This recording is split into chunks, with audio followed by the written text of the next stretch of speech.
السلام علیکم ورحمۃ اللہ وبرکاتہ الحمد للہ رب العالمین والصلاة والسلام علی رسول الکریم وعلی آلہ واصحابہ اجمعین اما بعد فاعوذ باللہ من الشیطان الرجیم بسم اللہ الرحمن الرحیم شہر رمضان الذی انزل فیہ القرآن ھدی للناس وبینات من الہدی والفرقان فمن شہد منکم الشہر فلیصم ومن کان مریضا او علی سفر فعدۃ من ایام اخر یرید اللہ بکم اليسر ولا یرید بکم العسر ولتکملوا العدۃ ولتکبروا اللہ علی ما ہداکم ولعلکم تشکرون رب اشرح لی صدری ویسر لی امری واحلل عقدۃ من لسانی یفقہوا قولی۔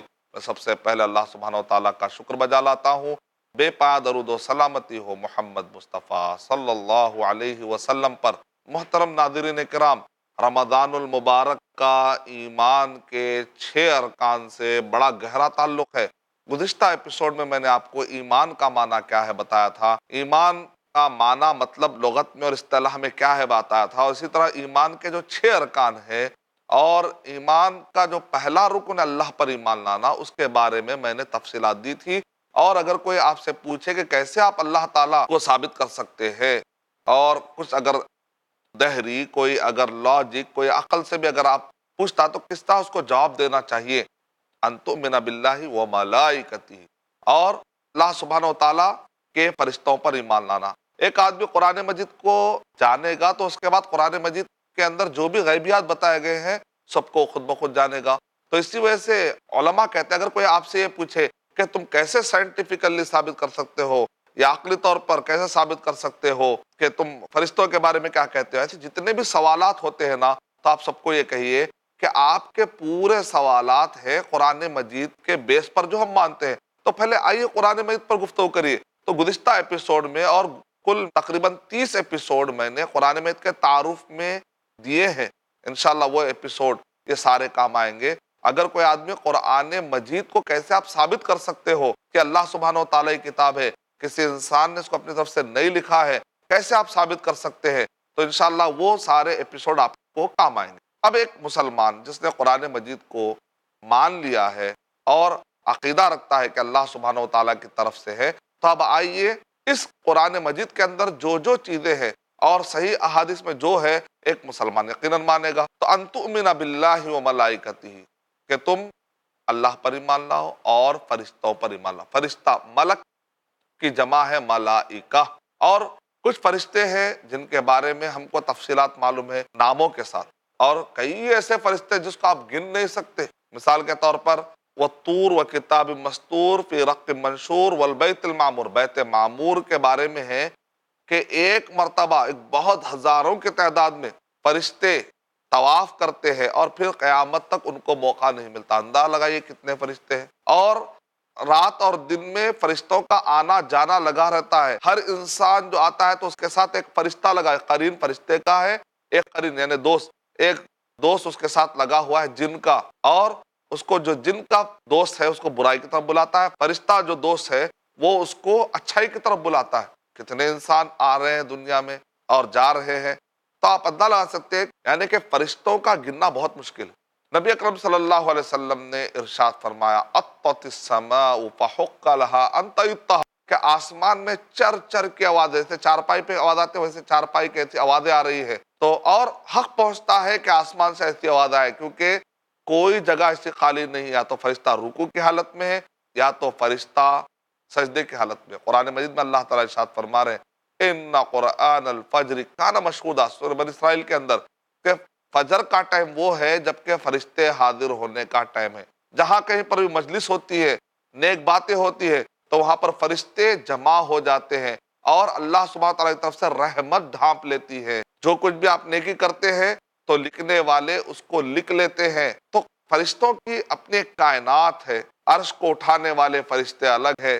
قیامت کے دن جب جہنم لائی جائے گی اور ہر جہنم کو کئی لگام ہوں گے، ہر لگام پر نہ جانے کتنے ہی فرشتے ہوں گے، احادیث میں ہر ایک کی تعداد بتائی گئی۔ اور یہ فرشتوں کے بارے میں جو ڈسکرپشن آیا ہے، غلاظ شداد لا یعصون اللہ ما امرہم ویفعلون ما یؤمرون، بڑے سخت ہوں گے مزاج کے اعتبار سے بھی اور جسم کے اعتبار سے بھی۔ غلاظ شداد لا یعصون اللہ ما امرہم، اللہ نے جو ان کو حکم دیا کبھی اس کی نافرمانی نہیں کرتے وہ لوگ۔ وَيَفْعَلُونَ مَا يُؤْمَرُونَ، جو حکم ہوتا ہے کر گزرتے ہیں۔ اور ہمارے پاس تصور ہے کہ قبر میں سوال جواب کرنے کے لیے منکر نکیر آئیں گے، اور لوگ یہ سمجھتے ہیں ہم قبر میں جواب دے لیں گے، اور لوگ پورے نمازیں تو نہیں پڑھتے لیکن من ربکا من ربکا، تمہارا رب کون ہے؟ ہمارا رب اللہ ہے۔ ما دینکا، تمہارا دین کیا ہے؟ ہمارا دین اسلام ہے۔ من ذا الذی بعث فیکم، من نبیکا، کون ہے تمہارا نبی؟ تو کہتے ہیں ہمارے نبی محمد صلی اللہ علیہ وسلم ہے۔ آپ رٹ لینے سے نجات ہونے والی نہیں ہے، کیونکہ ایک سوال یہ بھی آنے والا ہے کہ تم نے قرآن مجید کو کتنا سمجھا، پڑھا اور کتنا سمجھا۔ یہ بھی ایک سوال تو ہونے والا ہے نا کہ اسلام کو تم نے سمجھا کتنا؟ خیر لوگ کہہ رہے تھے میں نے کہہ دیا کافی نہیں ہوگا، کیا تم نے اس کی تصدیق کی؟ یعنی مطلب ہے کہ تم نے کنفرمیشن کتنا کیا، کتنا ریسرچ کیا، کتنا جاننے کی کوشش کی؟ علم کی طرف اشارہ ہے۔ خیر لوگ کہہ رہے تھے تو میں نے کہہ لیا، رٹ دیا اور نجات ہو جائے گی، بات ایسی نہیں ہے۔ آدمی جب جان لے گا، عمل کرے گا، علم، عمل، دعوت، صبر، تو انشاءاللہ اس کے جو اعمال ہے اس کی طرف سے دفاع کریں گے، مقابلہ کریں گے انشاءاللہ۔ ان الانسان لفی خسر، بے شک انسان خسارے میں، سوائے وہ لوگ جو ایمان لائے۔ ایمان یعنی علم، عمل، دعوت، صبر، دعوت و اصلاح کا کام، اگر یہ چار کام کریں گے تو انشاءاللہ ہر خسارے سے بچ جائیں گے، دنیا کے خسارے سے، قبر کے خسارے سے، آخرت کے خسارے سے، ہر جگہ کے نقصان سے انشاءاللہ بچ جائیں گے۔ تو یہ فرشتوں کا ڈسکرپشن بہت کلیئر ہونا ضروری ہے۔ کچھ فرشتوں کے بارے میں نام لے کر بتایا گیا، جبرائیل علیہ الصلوۃ والسلام وحی لانے والے، میکائیل علیہ الصلوۃ والسلام یعنی کہ بارش برسانے والے، اسرافیل علیہ الصلوۃ والسلام سور پھونکنے والے، اور جو سور پھونکنے کی جو کیفیت ہے، نبی اکرم صلی اللہ علیہ وسلم نے ارشاد فرمایا میں کیسے آرام سے چین سے سو پاؤں گا؟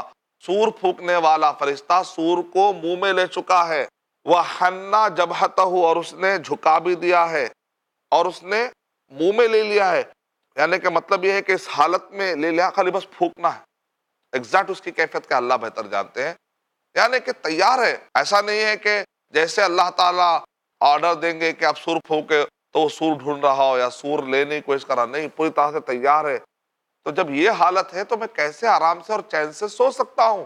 تو فرشتوں کا باقاعدہ نام لے کر، کچھ فرشتوں کے باقاعدہ نام آئے، اور ہر انسان کے آگے پیچھے کچھ فرشتے ہوتے ہیں، ان کو معقبات کہتے ہیں، یتعاقبون، معقبات کہہ کر ذکر، یحفظون، ان کا کام ہے حفاظت کرنا۔ ایک آدمی کے بارے میں ہے کہ وہ مان لیجئے کل مرنے والا ہے، لیکن آج اگر کچھ ایکسیڈنٹ ہو تو فرشتے اس کو بچا لیتے ہیں۔ کیوں؟ اس لیے کہ ان کی ذمہ داری ہے کہ وقت سے پہلے مرنے نہ دے اس آدمی کو۔ جیسے انسان کی موت اس کو تلاش کرتی ہے، ویسے انسان کا رزق اس کو تلاش کرتا ہے۔ اور ایک فرشتہ ہے جو نبی اکرم صلی اللہ علیہ وسلم کے قبر مبارک کے پاس، روضے کے پاس ایک فرشتہ بیٹھا ہوا ہے۔ شیخ البانی رحمۃ اللہ اس کو آتھینٹک کہا ہے۔ اس کا کام کیا ہے؟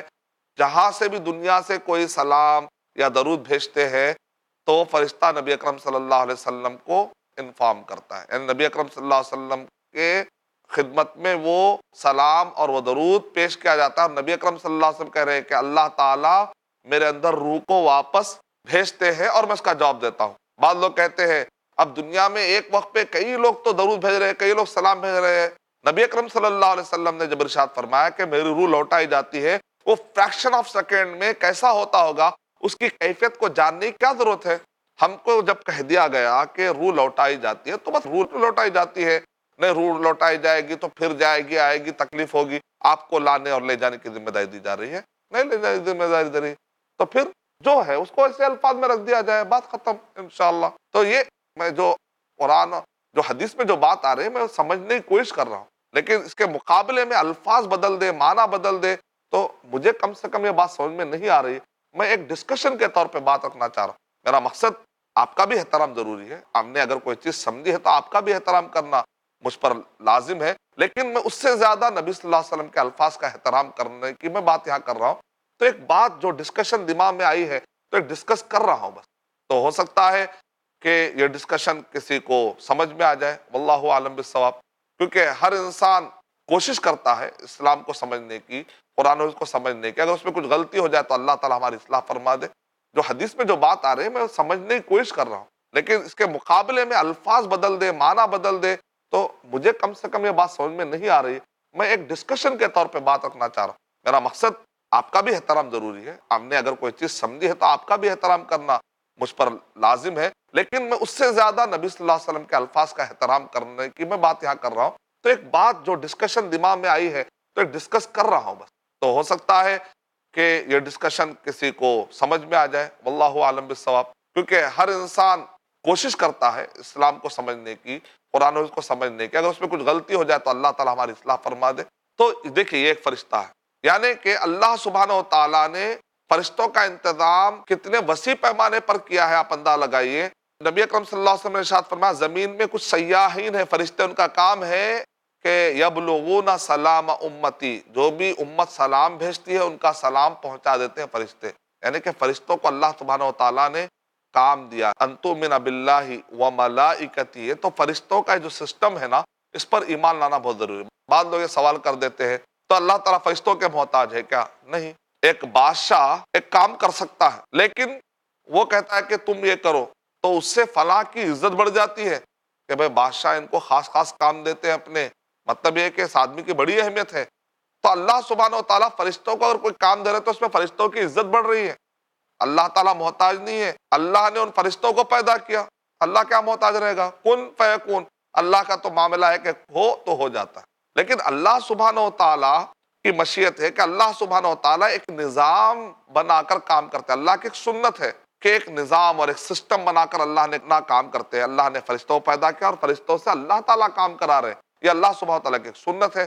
اس میں دراصل ہمارے لیے سبق یہ ہے کہ دیکھو اللہ سبحانہ و تعالیٰ چاہے تو کن فیکون کہتے ہی آسمان و زمین پیدا ہو جا سکتے، لیکن اللہ سبحانہ و تعالیٰ قرآن مجید میں کہہ رہے ہیں کہ 6 دن میں ہم نے آسمان اور زمین یہ سارے کے سارے بنائے اور سجا دیے۔ پھر یہاں پر بھی سوال آتا ہے، لوگ کہتے ہیں اللہ تو کہہ رہے ہیں نا کن فیکون، ہو تو ہو جاتا ہے، تو یہ 6 دن کیوں لگے؟ پھر کانٹرڈکشن ہے۔ تو ہم کہیں گے اس میں کوئی کانٹرڈکشن نہیں ہے، ہو تو ہو جاتا ہے۔ کن کے اندر یہ معنی نہیں ہے کہ ابھی ہو تو ابھی ہو جاتا ہے، اس کے اندر یہ ترجمہ آپ کر رہے ہیں۔ اگر اللہ سبحانہ تعالیٰ کہیں گے کن یعنی اب ہو تو اب ہو جاتا ہے۔ کن فی ستۃ ایام، اگر اللہ تعالیٰ نے ایسا کہا سمجھے کہ 6 دن میں ہو جا تو 6 دن میں ہی ہوگا، نہ 7 لگیں گے نہ 5 لگیں گے۔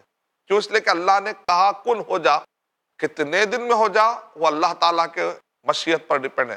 اگر اللہ تبارک تعالیٰ چاہیں گے کہ فریکشن آف سیکنڈ میں ہو جا، اگر اللہ تعالیٰ چاہیں گے تو ایسا ہو جائے گا۔ اگر اللہ سبحانہ تعالیٰ کہیں گے کن فی ستۃ ایام، 6 دنوں میں ہو جا تو 6 دنوں میں ہو جائیں گے۔ کانٹرڈکشن کا ہے؟ کن کا معنی ہے ہو جا، بس اتنا ہی معنی، ارجنٹ ہو جا، جلدی ہو جائے، ترجمہ کن کا نہیں ہے۔ کن فیکون کا ترجمہ ایسا نہیں ہے۔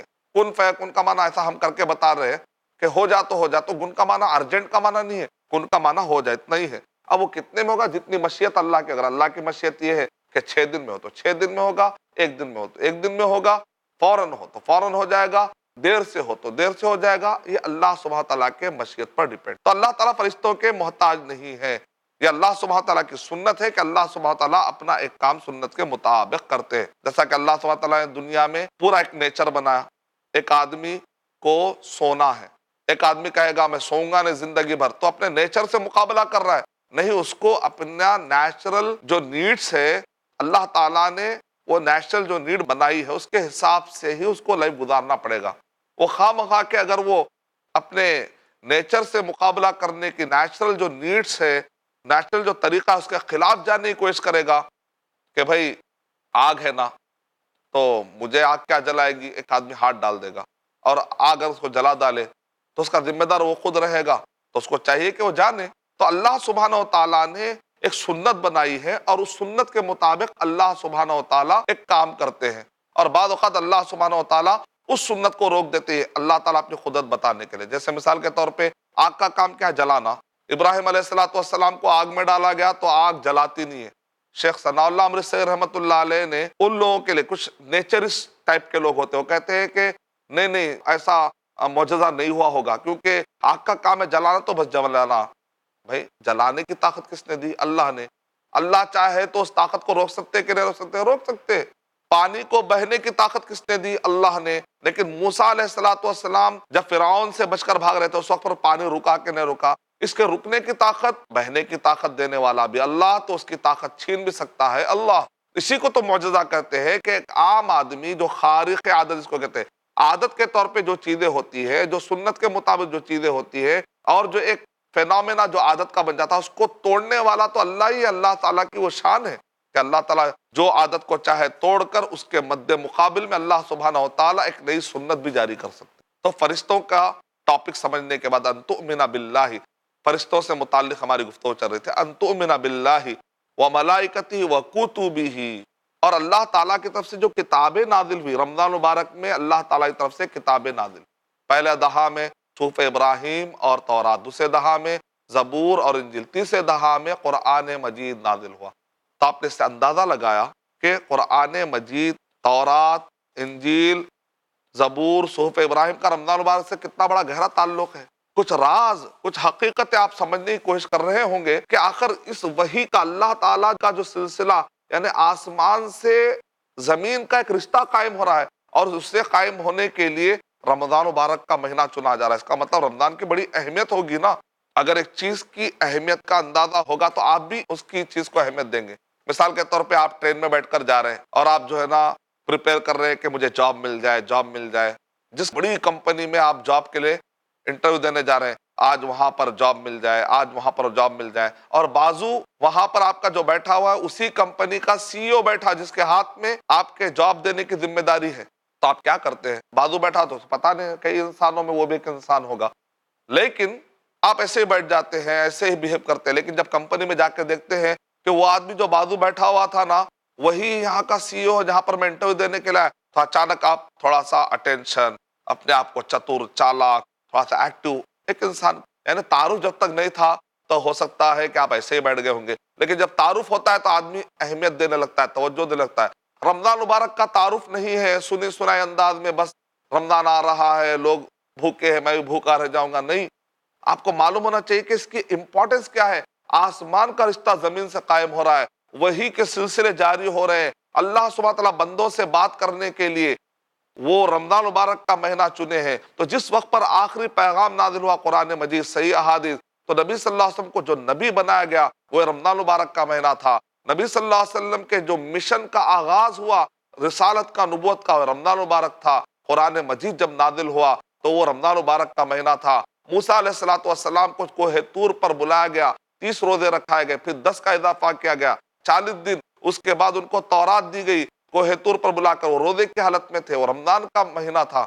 مطلب کیا ہے؟ آپ کو جیسے جیسے معلومات بڑھیں گے، اچھا اللہ نے جب اس مہینے کا انتخاب کیا ہے تو کیوں نہ میں بھی اب یہ کہہ لوں کہ آج سے جیسا نبی صلی اللہ علیہ وسلم نے اپنے مشن کا آغاز کیا تھا، میں بھی اپنے ایک نئے زندگی کا آغاز، نئی سوچ کا آغاز، آنے والی زندگی میں ایمان، جذبہ، ولولہ، صحیح طور پر اسلام کو سمجھنا، اس کے لیے میں ٹائم دوں گا۔ ابھی تک میں نے اسلام پڑھنے کے لیے ٹائم نہیں دیا، اب میں جا کر کورسز کروں گا، کوئی عالم کو گھر پر بلاؤں گا، اس کے نگرانی میں اسلام پڑھوں گا، کورسز جوائن کروں گا، قرآن کی تعلیمات، حدیث، اسلام کی تعلیمات سے اپنے آپ کو مالا مال کروں گا۔ تو یہ جذبہ پیدا ہونا ضروری ہے۔ ان تؤمن باللہ و ملائکتہ و کتب، ایمان کے ارکان کا رمضان المبارک سے بڑا گہرا تعلق ہے۔ اور ایمان کے ارکان میں اللہ پر ایمان لانا، فرشتوں پر ایمان لانا، یہ جو فرشتے ہیں رمضان مبارک سے ان کا گہرا تعلق کیسا ہے؟ کیونکہ لیلۃ القدر میں فرشتوں کے بارے میں کیا کہا گیا؟ تنزل الملائکۃ والروح، اور فرشتے نازل ہوتے ہیں، اور جبرائیل علیہ الصلوۃ والسلام بھی، یعنی کہ بڑی تعداد میں اپنے رب کا فیصلہ لے کر، یعنی کہ اللہ تعالیٰ فرشتوں کو تقدیر ہینڈ اوور کر رہے ہیں۔ تو فرشتوں کا گہرا تعلق رمضان میں ہوا نہیں، کیونکہ لیلۃ القدر رمضان مبارک میں ہوتی ہے۔ سلام ہی حتی مطلع الفجر، یہی سلامتی کا معاملہ ہوتا ہے فرشتوں کے آنے کی وجہ سے، اور فجر طلوع ہونے تک یہ معاملہ رہے گا۔ فرشتوں کا رمضان مبارک سے کتنا گہرا تعلق ہے، آپ اندازہ لگائیے۔ ان تؤمن باللہ و ملائکتہ و کتبہ، تو یہ قرآن مجید کا رمضان مبارک سے کتنا بڑا گہرا تعلق ہے کہ اللہ تعالیٰ نے قرآن مجید میں ذکر فرما دیا، سورہ بقرہ سورہ 2 کے آیت نمبر 185 میں، شہر رمضان الذی انزل فیہ القرآن، کہ رمضان مبارک کا مہینہ وہ مبارک مہینہ جس کے اندر قرآن مجید نازل ہوا۔ قرآن جس سے بھی جڑ گیا وہ عظیم ہو گیا۔ قرآن کہاں نازل ہوا؟ مکہ مدینہ میں۔ مکہ مدینہ کو اہمیت ہے کہ نہیں ہے؟ قرآن مجید جس پیپر پہ لکھا جاتا ہے اس پیپر کو آپ اہمیت دیتے ہیں کہ نہیں دیتے؟ دیتے۔ قرآن مجید جس پر نازل ہوا محمد صلی اللہ علیہ وسلم، سارے نبی اور رسولوں میں سب سے افضل ہے کہ نہیں ہے؟ سارے مخلوقات میں سب سے افضل ہے کہ نہیں ہے؟ جس قوم کے درمیان نازل ہوا، صحابہ اکرام، نبی صلی اللہ علیہ وسلم سے لے کر قیامت تک آنے والے جتنے انسان ہیں، سب سے زیادہ افضل وہ جماعت ہے کہ نہیں ہے؟ صحابہ کی جماعت۔ تو قرآن مجید جس سے جڑ گیا، جس رات میں نازل ہوا، وہ لیلۃ القدر 1000 مہینوں سے بھی زیادہ عبادت کرنے کی جو فضیلت ہوتی ہے اس سے بھی زیادہ فضیلت ہے، خیر من الف شہر۔ تو رمضان المبارک میں قرآن مجید نازل ہونے کا معاملہ ہے، لیلۃ القدر میں فرشتوں کے آنے کا معاملہ ہے۔ یہ سب چیزیں ہمیں کیا بتلا رہی ہیں کہ ایمان کے 6 ارکان سے رمضان المبارک کا بڑا گہرا تعلق ہے۔ انشاءاللہ باقی کے ارکان کو میں اور تفصیل سے بتاؤں گا آنے والے ایپیسوڈز میں۔ میں اللہ تعالیٰ سے دعا کرتا ہوں کہ اللہ سبحانہ تعالیٰ مجھے اور آپ سب کو علم کے ساتھ عمل کرنے کی توفیق عطا فرمائے، جہل کے ساتھ نہیں۔ آمین وآخر دعوانا الحمدللہ رب العالمین۔ السلام علیکم ورحمۃ اللہ وبرکاتہ۔